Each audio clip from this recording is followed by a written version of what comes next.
Bienvenue à ce webinaire sur l'outil fermage qui se trouve donc sur votre espace client Serre France Connect. Donc, j'ai juste montré donc au tout début par où il fallait vous connecter pour accéder à votre espace client. Donc, vous allez sur le site internet du Serre France Puy-de-Dôme à venir et il faut vous identifier sur l'icône client qui se trouve en haut à droite. Donc, c'est ce que j'ai fait.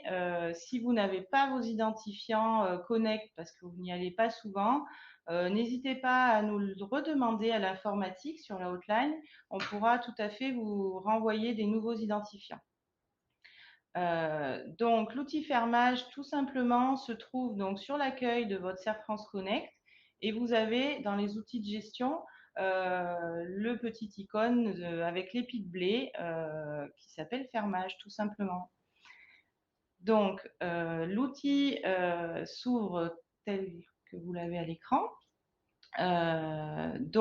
Cet outil, donc, comme l'indique le titre, va vous permettre d'effectuer vos calculs de fermage et de générer des documents types avis d'échéance, quittance de fermage et aussi de suivre vos règlements si vous le souhaitez. Bien entendu, les indices nationaux sont réactualisés chaque année autour du mois d'octobre, dès que donc l'indice sort, en fait, et vous pouvez établir donc du coup tous vos documents en conformité. Une fois que je suis, voilà, vous êtes sur votre outil, vous allez devoir effectuer un paramétrage qui est obligatoire, mais qui est relativement simple. Il doit être fait une seule fois au démarrage de l'outil. Donc, si vous avez beaucoup de fermage, ça peut être un petit peu fastidieux, mais il vous rendra la vie beaucoup plus simple les années suivantes. Donc, le paramétrage, pour commencer, il se trouve en haut dans la roue crantée. Ce que je disais tout à l'heure, que vous n'entendiez pas. Donc, vous devez, au tout début, remplir et créer vos propriétaires, vos locataires. Donc, si vous êtes en société individuelle, le locataire est uniquement vous. Si vous êtes en société, ce sont les associés et aussi la société elle-même qui peuvent être locataires. Une fois que donc vous avez créé vos propriétaires et vos locataires, vous allez pouvoir créer l'ensemble de vos propriétés. Alors, vous inquiétez pas, vous n'allez pas faire section par section, mais vous allez créer un lot de propriétés par propriétaire. Et ensuite, une fois que vos propriétés seront créées, vous pourrez les relier à votre locataire et à votre propriétaire.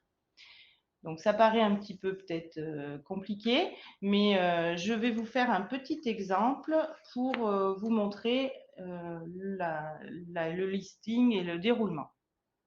Donc, pour exemple, je vais vous créer un propriétaire. Donc, moi, quand je clique sur propriétaire, j'ai déjà une liste que j'avais créée. Et là, on va dire que j'ai un nouveau propriétaire. Donc, je fais le petit plus en haut pour faire une création.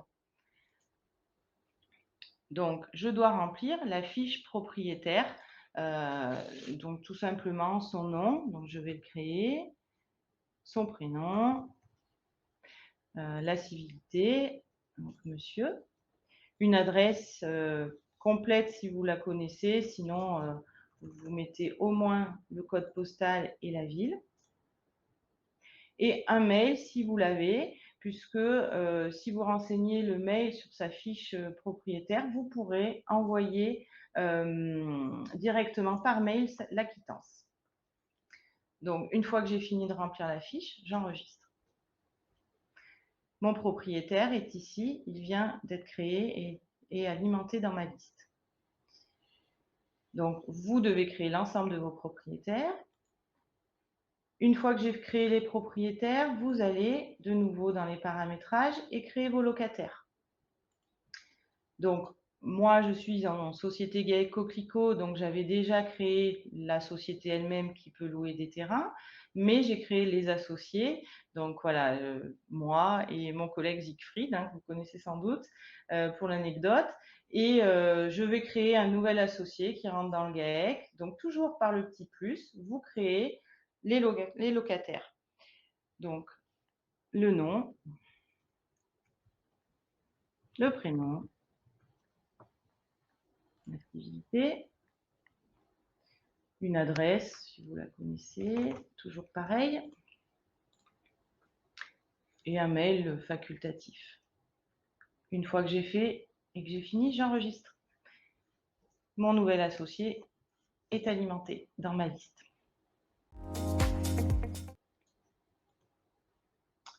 Une dernière chose pour le paramétrage, c'est la création des lots de propriété par propriétaire.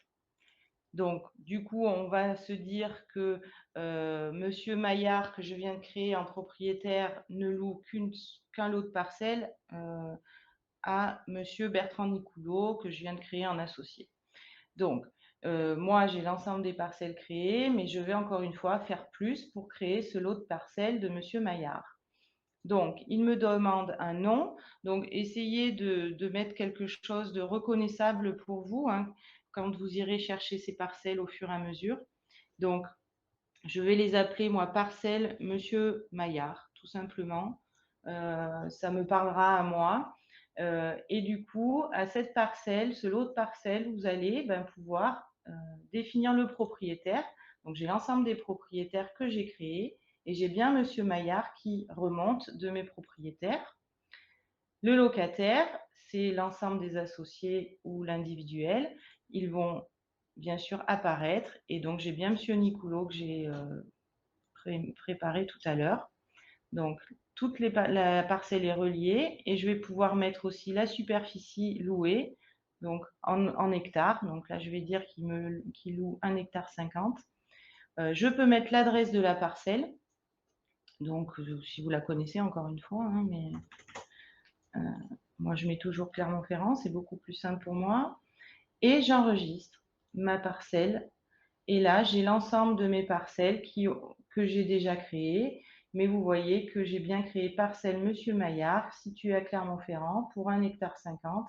Le propriétaire est Julien Maillard, le locataire est Bertrand Nicoulot. Donc ça, vous devez le faire pour chaque lot de parcelles. Une fois que c'est fait, nous allons pouvoir établir nos avis d'échéance. Donc du coup, les avis d'échéance pour 2022. Donc, tout simplement, vous avez ici le gros plus, créer un avis d'échéance.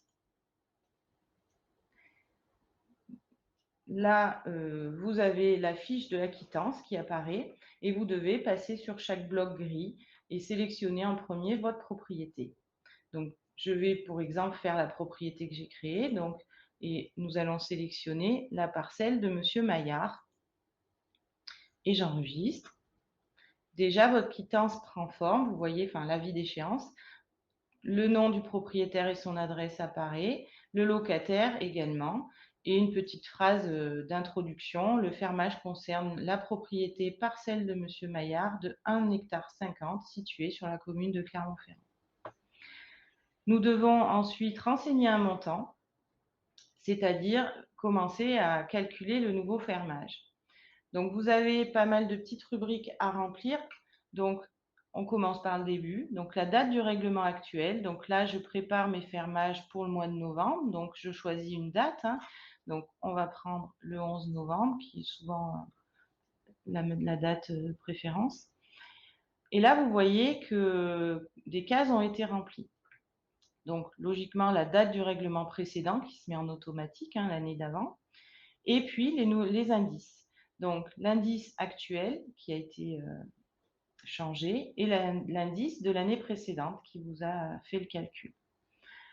Les premières années d'utilisation, vous allez devoir aider le logiciel et marquer le montant hors taxe du règlement de l'année dernière, hors impôt foncier et dégrèvement. Donc, moi, ici, je vais lui dire que l'an dernier, j'ai payé 370 € pour ce fermage-là. Vous avez la possibilité d'appliquer une TVA bailleur, si vous voulez. Vous avez possibilité aussi de payer des acomptes, donc de déduire l'acompte qui aurait été versé dans l'année. ou aussi d'aller rechercher vos exonérations, puisque si vous êtes jeune agriculteur, vous avez la possibilité d'avoir des exonérations, et aussi des dégrèvements sécheresse, donc vous pouvez prendre connaissance normalement dans les mairies de la parcelle où se trouve la parcelle. Une fois que vous avez tout complété, vous enregistrez. Et là, ben, votre avis d'échéance est terminé, hein. Le bloc a été rempli, donc avec l'explication du calcul, l'indice actuel, l'indice précédent. Cela fait cette année une variation assez importante de 3,55%. Le montant de l'année précédente est remis et le calcul se fait. Donc du coup, cette année, avec le nouvel indice, je devrais à mon locataire Julien Maillard 383,14 €. Vous avez une phrase de conclusion où si vous envoyez l'avis d'échéance à votre propriétaire, il peut dater, signer pour valider le calcul de paiement. Si je ne me suis pas trompée, j'enregistre mon avis d'échéance et je m'en vais. Du coup, mon avis d'échéance se met bien sur l'état de l'écran d'accueil. Voilà, comme ça, vous pouvez continuer avec l'ensemble de vos parcelles à les fabriquer en avance. Une fois que voilà, vous les avez terminées, vous pouvez recliquer sur l'avis d'échéance que vous avez fait ou voir l'intégralité de vos avis d'échéance dans le Voir plus. Vous avez alors l'ensemble de vos avis que vous avez effectués sur les 12 derniers mois. Alors, étant donné que j'ai commencé au mois de novembre, il faut, voilà, c'est à la date du jour, donc il faut juste que je me mette sur le mois de novembre en période de filtrage. Et donc, ma parcelle Julien Maillard arrive bien. Et si j'ai réglé mon avis d'échéance, je vais pouvoir gérer les paiements par les 3 petits points. Et je vais pouvoir la marquer réglée. Dans les 3 petits points aussi, vous avez d'autres options, c'est-à-dire la possibilité de télécharger votre avis d'échéance pour l'imprimer ou aussi de l'envoyer par mail donc à votre propriétaire si vous avez bien rempli l'adresse mail dans sa fiche. Et si vous vous êtes trompé, vous pouvez bien sûr la supprimer. Donc moi, je vais la marquer payée. Donc il me met des petits messages pour être sûr de ma confirmation, hein. Donc oui, je veux bien marquer cet avis d'échéance comme payé. Donc l'avis d'échéance, vous voyez, a disparu. Et si je m'en vais, il a disparu pour effectuer la quittance de fermage en bas. Donc qui reprend l'ensemble des éléments et que vous pouvez donner à votre comptable dans la compta. Vous êtes paré pour vous lancer si vous avez envie. Bien sûr, un webinar, nous allons le remettre en replay qui sera accessible sur Serfrance Connect.